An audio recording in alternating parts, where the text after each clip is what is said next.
El ejercicio de la medicina y de las profesiones del área de la salud está basada en la relación médico-paciente, de la que se derivan derechos y deberes recíprocos.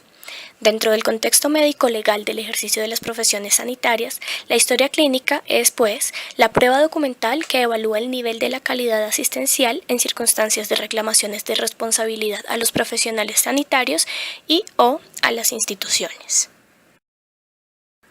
¿Qué es la historia clínica, sino el relato de lo sucedido en el encuentro entre el médico y el paciente?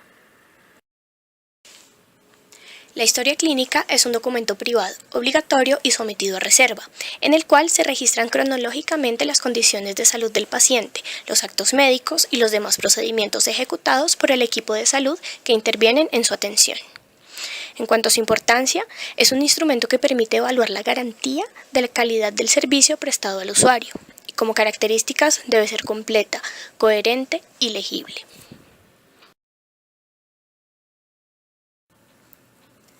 Dentro de las características de la historia clínica se incluye la obligatoriedad, ya que la historia clínica es un documento de obligatorio cumplimiento. Además, es un documento privado, un documento sometido a reserva, en el cual deben registrarse las condiciones de salud del paciente y debe ser archivado. La institución de salud debe archivarla y cuidarla.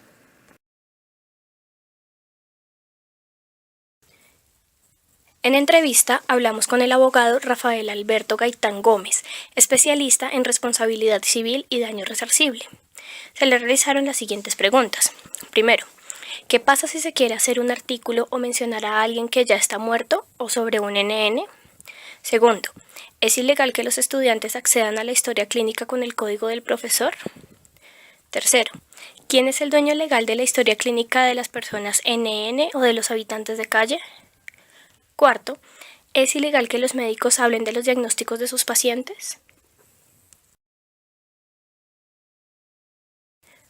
Por último, realizamos una encuesta dirigida a los profesionales de la salud y a los estudiantes del área de la salud para evaluar en qué nivel de conocimiento se encuentran respecto a la importancia legal de la historia clínica.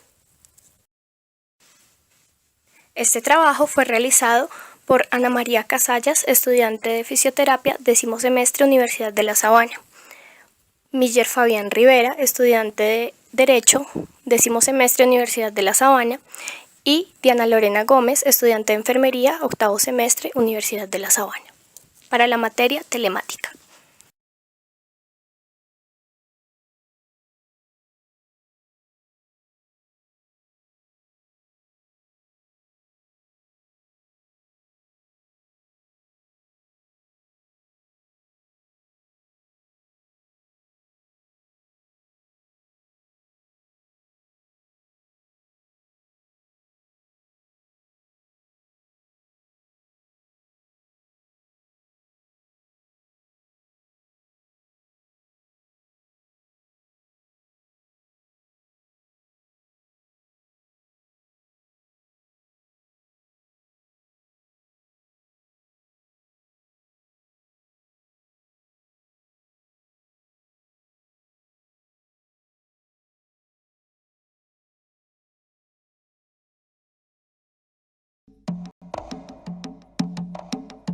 Y ya estamos con el doctor Vadil Mischanchuk. Él es abogado, asesor jurídico en temas de salud, especialista en responsabilidad profesional médica, y él pertenece a la Asociación de Médicos Municipales.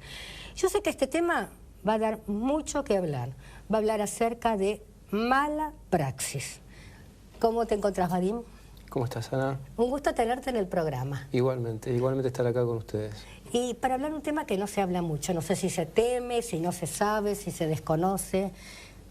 Mira, es un tema tabú, porque involucra muchas cuestiones. La verdad es que yo prefiero, en vez de hablar de mala praxis, prefiero decir que estamos frente a una situación que se viene dando, un aumento en la cantidad de juicios contra los profesionales de la salud, y esto se debe, y voy a retomar un poco parte de lo que dijiste al comienzo del programa y lo que hablábamos antes de empezar el programa, se debe a que hay una ruptura en la relación médico-paciente y se debe a que no se trabaja en la prevención. Vos bien lo dijiste cuando empezaste recién el programa, hay que trabajar sobre la prevención, porque los juicios de mala praxis tienen dos lados.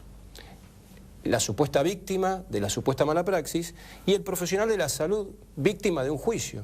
Que no es nada grato para un profesional de la salud vivir 5, 7 o 10 años sometido a un proceso, civil o penal.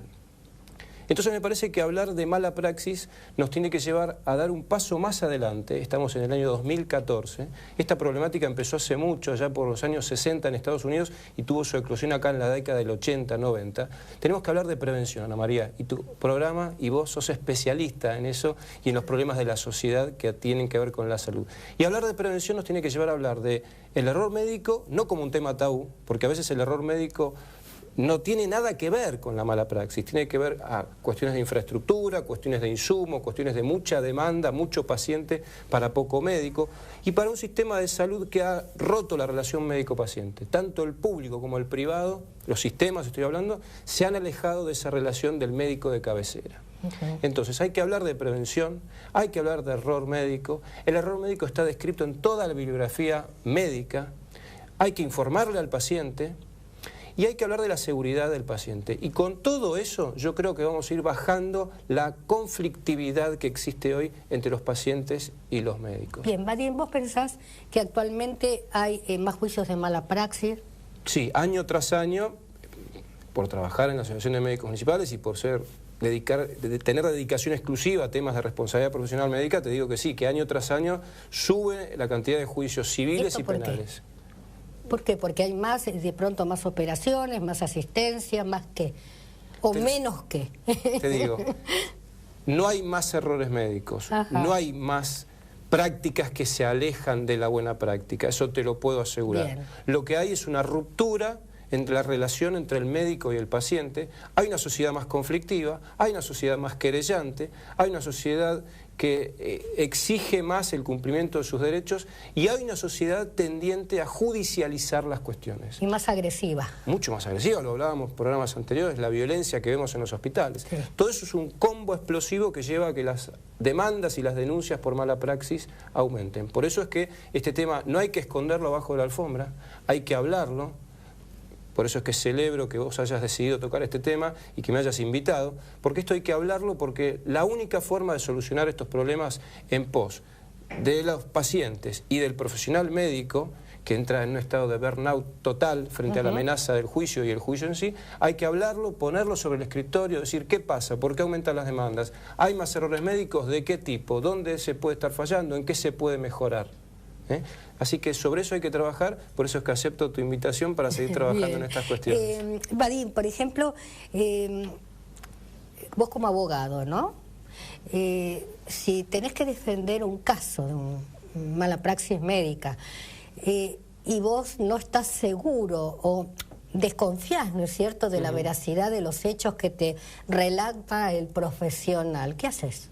Mira, yo soy ex empleado de la justicia penal de la capital federal, y hace 14 años que trabajo para los profesionales de la salud, siempre en defensa del profesional de la salud, no solo de los médicos, sino de obstétricas, licenciados en psicología, etcétera, etcétera.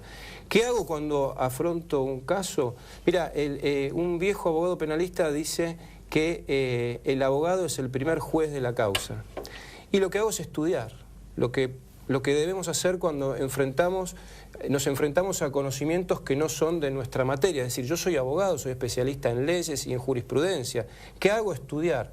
¿Qué hago? Consulto. ¿Qué hago cuando dudo de la veracidad de lo que dice a quien voy a defender? Bueno, en principio te quiero decir que leo la historia clínica, cotejo los dichos del profesional con lo que surge de la historia clínica, porque en la historia clínica no solamente están las evoluciones de ese profesional, están las evoluciones del que vio al paciente antes y del que vio al paciente después, con lo cual yo puedo cotejar toda esa información y llegar a una conclusión.